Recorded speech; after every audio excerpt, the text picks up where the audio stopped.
And we are back. And if you're joining us now, we are just getting our second conversation started. And we are shifting gears from talking about education to talking about the economy. And we are going to be speaking about a recovery plan for the way forward for the private sector. And joining us for our conversation this morning, we have Marissa Longsworth, who is the president of the Belize Chamber of Commerce and Industry. Good morning.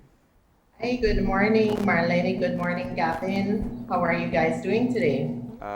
I'm doing great. Thank you so much for joining us this morning. Thanks for inviting the Chamber to participate in your discussion. So it's a new year, and we are more than a year now into the COVID-19 pandemic, and we've been feeling the effects of course, all of us over the past few months. So let's just start our conversation by talking about, or in a nutshell, about some of the hopes that we have for recovery for the new year before we get into some of the more specific details. The business community, I think by nature, has to be optimistic and hopeful. Businesses, once they plan to stay open and stay alive, they have to, they really don't have a choice but to try to recover. Businesses can individually try to recover in themselves and serve their own customers and their clientele. However, when we speak about economic recovery, that speaks to us about the business community as well as whatever is happening nationally, coming together and being able to strategize as to what the plans are going to be for the upcoming year. As it relates to 2021, the general feel on the ground from the members is that we are optimistic about the new year, particularly the bounce back of tourism. That is a hope. It's a little out of our control. So even as we have this discussion about economic recovery, it makes it a little bit difficult because recovery would suggest that we've reached the end of something and now we are going to make efforts to move on from it. And as it relates to COVID, we're really not sure where we stand at this point in time. There are some industries that are pretty strained as well. We're having, issues in the sugar industry that had to do with natural circumstances as well, that has sort of put the sugar industry at a disadvantage. So when we speak about hope, I think that hope, we will have to temper our expectations of hope a little bit and just really try to keep the economy running, keep the engine of income running. Also to try to develop and maybe learn our lessons from 2020 and be more shock resilient as a business community. That's even a hard request now, because with the shocks of 2020, to become shock resilient in 2021 would sort of suggest that you have the cushioning or the padding in place to handle shock, which I am not certain that much of the business community has those resources to deal with another major shock in this year. But what we want to do is just to minimize downtime. And through all our consultations, through all our partnerships, that's what we're going to be aiming for 2021. No matter what happens, whether it's a hurricane, whether it's another COVID or a continuation of COVID, our hope and our goals will be to keep things going, not to come to a lockdown again, and to minimize, of course, downtime, minimize decreases in productivity. So let me just get some feedback from you. We had the Minister of State of Finance talk about the current situation, the current status of the economy, looking at over 130% of GDP in debt. We also saw the contraction by 13%, I believe was the number he gave. I'm going off the top of my head here, so But Claire, 17. It was 17%. He said, yes. Thank you. I think it's important for us to put this all into perspective, because while we can always say it's challenging, it's unprecedented, this is beyond just a bad situation. This is a worrisome situation. And I want to hear from the private sector just what your thoughts are and what that puts into motion for you guys and what you pay attention to. Well, the issue that you highlighted in terms of massive public debt, for example, if we go back, say, 10 years in the Chamber's advocacy levels, the Chamber has always, without fail, advocated for aspects such as fiscal policy rules, which a fiscal policy rule, for example, would be that no government of Belize must ever go over 60% debt to GDP ratio. And so everything we do is to prevent ourselves from going over those aspects. When we look back again, 10 years, comprehensive tax reform has always been one of the lobbying topics for the Chamber. And what COVID has brought as it relates to economic recovery, because we did a study on this in our meetings with the new government to sort of highlight what are the major issues. And in fact, in our studies and our analyses, not much has changed in terms of what we lobby for. What has changed is more so the urgency of it. What has changed is more so the implications of not dealing with our problems because we have our backs against the wall as a country. We are now out of money to borrow, right? So when the debt to GDP was under 100%, we were still lobbying and saying this is too high. It's a dangerous cliff for us to be on. However, we still had access to more money to borrow. So even though the warnings are coming, life continued as usual, business continued as usual, and the country was able to receive funds.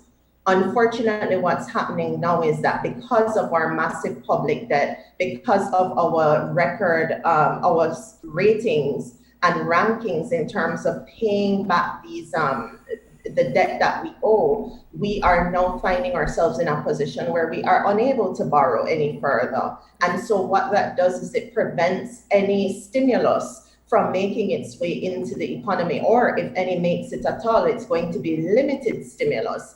And remember that we are now under new management as a country. And so the question also becomes whether new management would have or will manage the resources differently than the management that was in place for the last 12 years. Even in those last 12 years, the business community has always advocated, and we sit on over, if my memory serves me rightly, over 50 committees, commissions, boards, and so on that we've been appointed to, whether civil society, government, etc. So there's no question as to whether the Chamber's voice has been out there. It has for several years. But remember as well that the Chamber does not chair these committees. It does not make up the majority voting of these committees. And many times our representatives became disgruntled and jaded because their recommendations were not being listened to. And so when we look at how we tackle the contextual situation that we have right now, the approach is simply just going to have to be more aggressive. But the things that we've been saying, you can pick up a document from 10 years ago and the lobbying is very, very much the same, save for matters that are specific to COVID, which is a unique phenomenon for the country and the world. And I know even at the start of COVID, you'd put out a white paper kind of outlining just some of the recommendations that you thought would help the business sector survive. With that in mind, though, has there been any assessment from the Chamber itself to look at the status of businesses after what has been year one of the pandemic? I imagine we hear stories of businesses that close down permanently. Some have downsized. What's the assessment that you do to understand, to put forward the right picture of the private sector? Marlene, one of the major issues that we face, and I think it may be a Belizean, maybe even a Caribbean issue, is that persons don't like to provide data. They don't want to provide numbers in terms of money lost. They don't want to provide numbers in terms of businesses which have closed. What we know is anecdotal. We've heard a lot of the horror stories. We've also, it's in terms of numbers, what is most clear to us is our difficulty in maintaining membership. Over last year and this year, we've had to put some incentive programs for membership. And I don't get the impression necessarily that it has to do with businesses abandoning the chamber. It has to do with businesses saying, I can only afford to spend so much on my overheads, and membership organizations are not one of my major overheads. How can we compete with your light bill or your water bill or your telephone bill that you need for the everyday running of your business? And so what we are seeing is that we have had a reduction of membership. And the anecdotal data is showing that businesses have closed. If they haven't necessarily closed, because remember, maybe we're not going through an insolvency process or a bankruptcy process, possibly because our laws don't really provide for it. But what we are seeing is that business owners are going into other type of work. Maybe they might get a part-time job here, or they're working along with someone else, and therefore they're not putting time into independent businesses for themselves anymore. And that's sort of the indications that we're getting as it relates to the economy. For example, the tourism industry, one of our members is the BTIA. And of course, we've heard from the BTIA that many tourism businesses have literally just gone dormant in a wait and see approach. Some of them have had to sell their properties. But in terms of data, that is always very difficult. And I use even this opportunity to appeal to those who receive our surveys to participate in them, because it allows us to advocate better using numbers, using statistics to back up what we are putting forward. And just going off of that topic and of Marlene's question, I think we can also speak specifically about the issue of employment, which of course has been a really hot button issue since the beginning of the pandemic and since the beginning of the first hard lockdown that we had.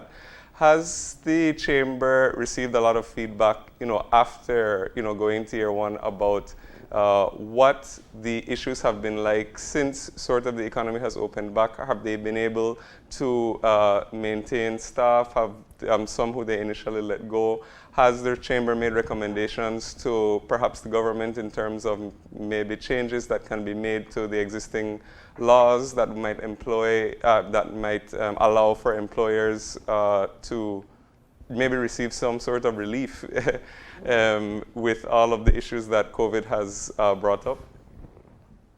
Well, certainly in last year, we presented 2 public documents, the first of which was what we call the Business Pantry, which was a stimulus program request of the government for there to be some amount of wage supplementation and that sort of thing. What we suggested later on in the year, I believe it was August or September, which has since been provided to the new government as well, is what we call confidence building measures. And those confidence building measures were not for stimulus, not for any money or funding to the MSMEs or business community at large, but it was really to try to help or to propose to the government that we align what the business community is doing with what the government is doing.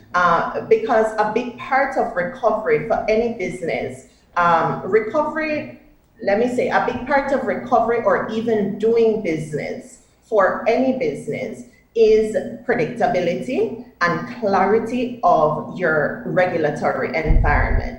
And so predictability comes when we look at doing consultations where the private sector is involved from the very start in how the policies are put together, how they are worded, and how they apply to the business community.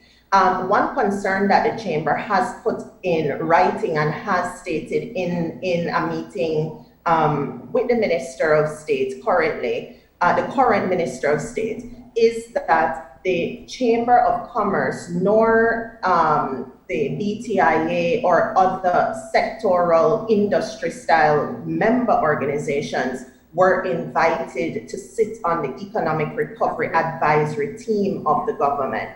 And that is a big concern for us because although we are proud of our members who sit individually on that Economic Recovery Advisory Team, those persons are not there in a position to represent the wider business community, nor do they report back to or get their advice from the wider business community in formal channels.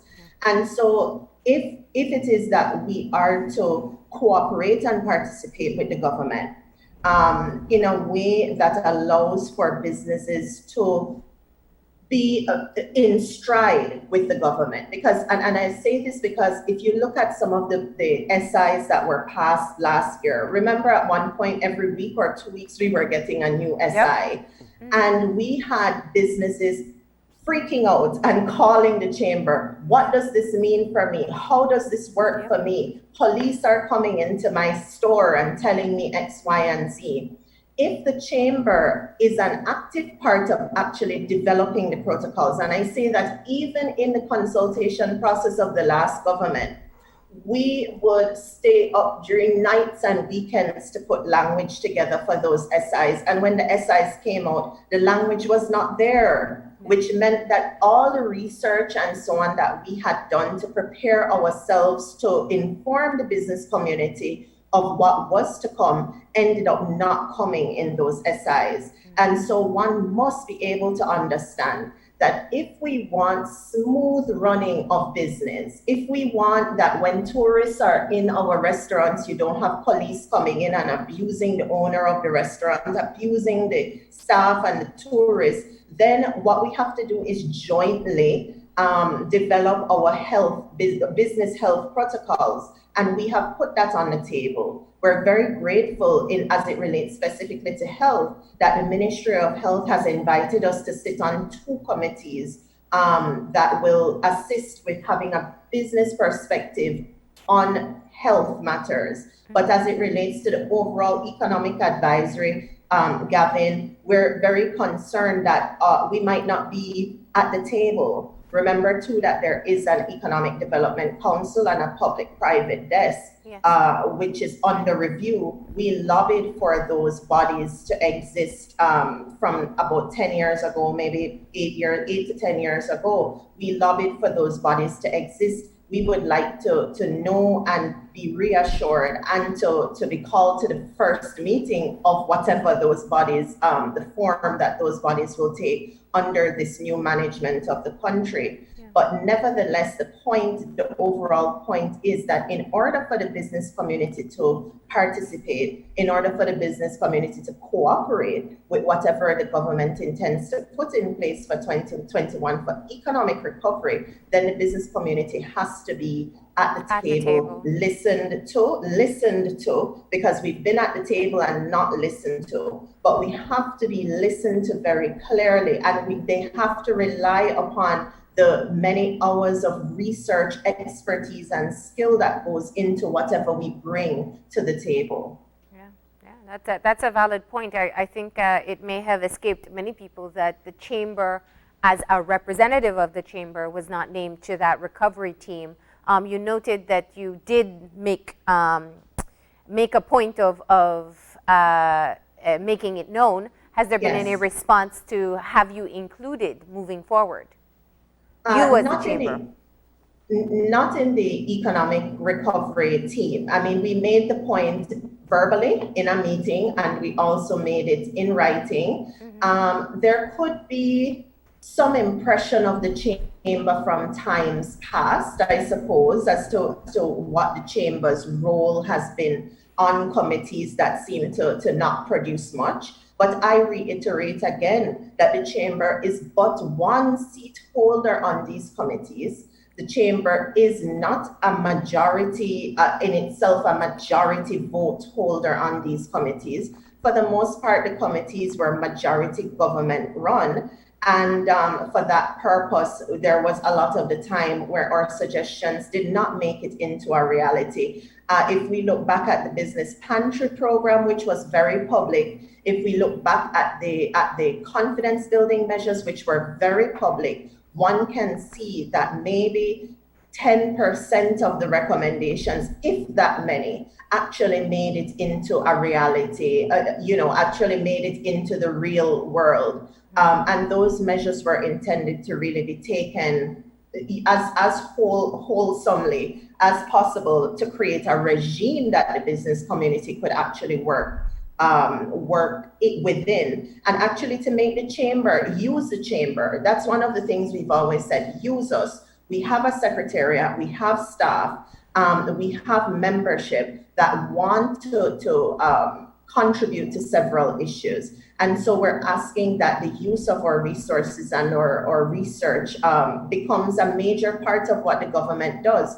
If the government is under-resourced in one aspect, maybe we have the resources to help to fill in there. And so, our appeal really is to bring us to that table and let us collaborate. And of course, this is not in any way discounting the new management of the government of Belize, with whom we've had a very short time to become acquainted. But of course, time waits on no man. And especially in 2021, time waits on no man. And so we are ready to see that immediate action on a national scale get going.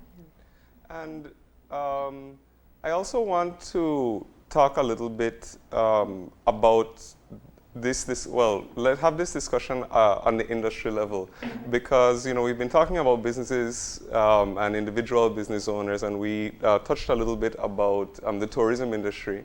But moving forward into 2021, are there specific industries that are also looking, or that the chamber can say we're looking at possible or that the government ought to invest in? There could be possible expansion where there's a lot of optimism. And, on the other side of the coin, what are we, in terms of difficulties, what, from the industry standpoint, what is 21 looking like? Well, as it relates to industries, they vary. For example, 2020 might have been a very good year actually for the BPO sector if we realize that sector actually flourished from some of what was lost from Jamaica and other countries. Even the chamber personally, if you look at what difficulties a business may have had in 2020. The chamber owns real estate on Coney Drive, prime real estate, which is available for rental. And one of the interests was from someone in the BPO sector. However, in order to inspect whether that piece of real estate is good for the company, the BPO sector, they needed to fly into Belize to inspect and to seal the deal as it relates to a lease. The closure of the airport for such a long time actually became a delay to being able to do business in what was a flourishing or still is a flourishing sector despite the pandemic. Yeah. And so we have to consider that various processes and various actions that may affect businesses who are strained or sectors that are strained also can affect sectors that are flourishing or have good opportunities during a time like this. As I mentioned, we have sugar, which has suffered for various reasons. Sugar is a huge form of foreign exchange. We have tourism, which is our dominant form of foreign exchange. Yeah. I think one of the biggest strains sectorally for pretty much every sector this year has been access to foreign exchange. Almost every sector from services to commerce, they utilize foreign exchange for purchasing. Even within services, it may just be for purchasing your subscription to Microsoft Office or your subscription to a management software that you need. Yeah. And when those things become cut off from you because of a lack of foreign exchange, you suffer from a decrease in the quality of your service. You suffer from maybe a decrease in the number of licenses you can purchase, which means that less staff members are able to log on to your systems on a daily basis. Yeah. A direct result of that could be getting rid of the staff because they cannot function using your management software on a daily basis. And, you know, those are the sorts of things that really have affected the specific sectors that we've seen. I don't think that anyone has gone untouched in 2020.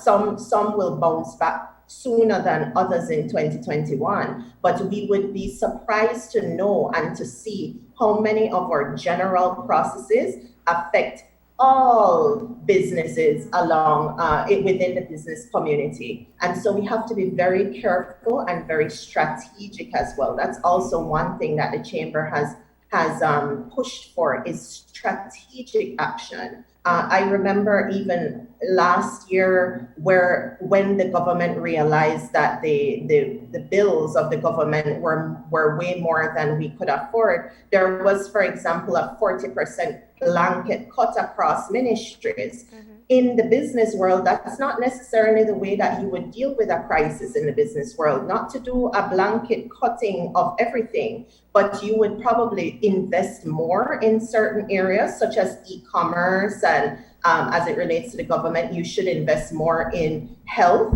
as one of your aspects, maybe education, so that the educational system doesn't collapse during a time like this. So strategic planning and strategic investment is one of the things that we will always push for on a business level, but also from a national fiscal management level as well.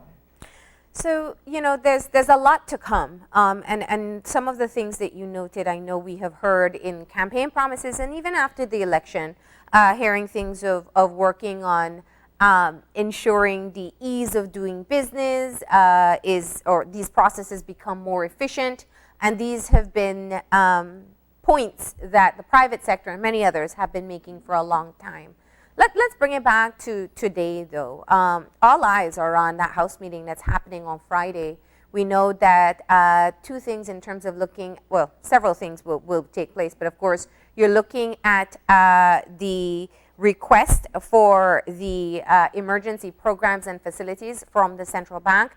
And we're also looking at the supplemental appropriations bill that will be introduced as well. What are your thoughts? What are some of the things that you are going to be paying attention for in these particular areas?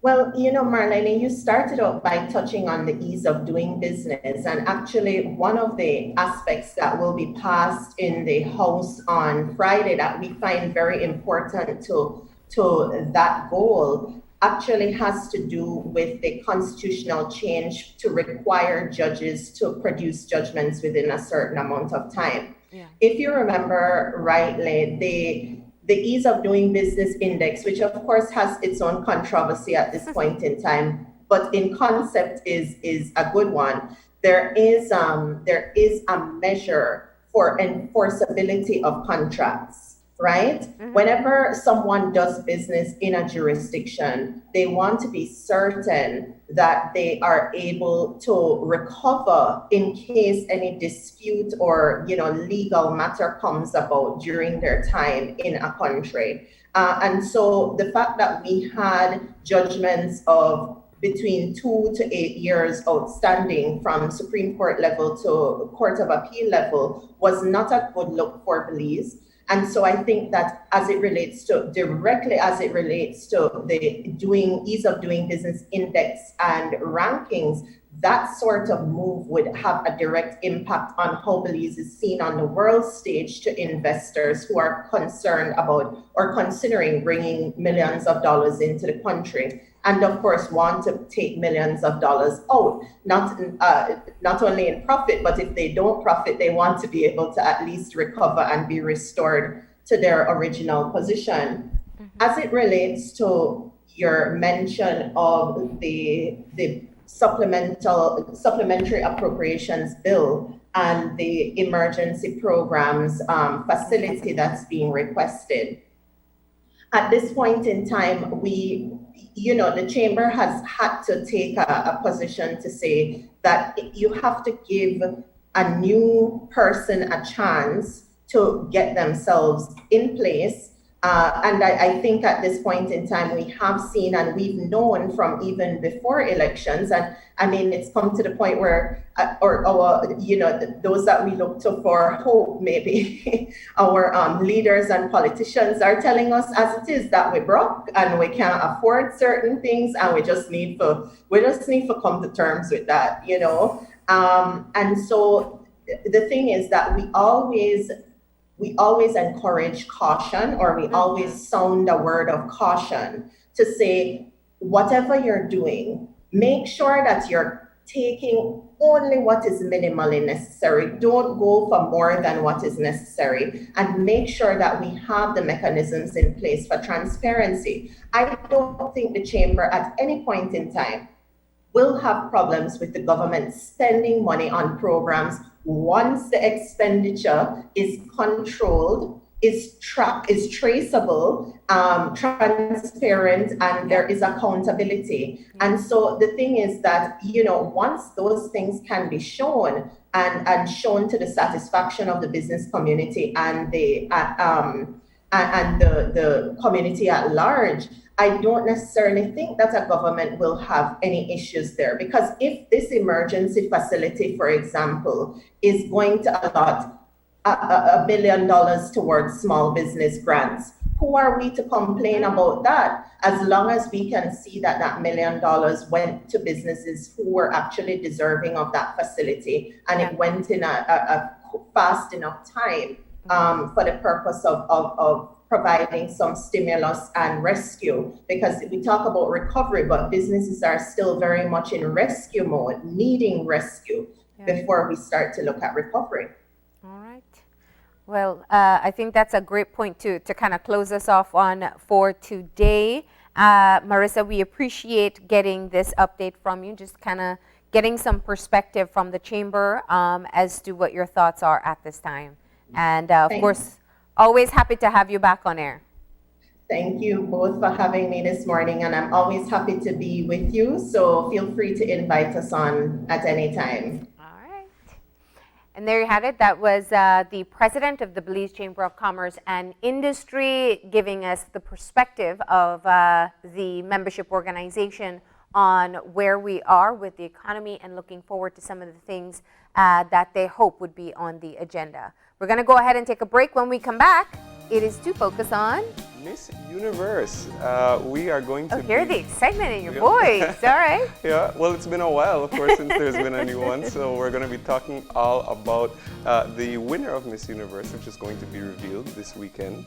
And we're going to be talking about all the details of this year's pageant and how it's being done in the year of the pandemic. So please stay tuned. We will be right back.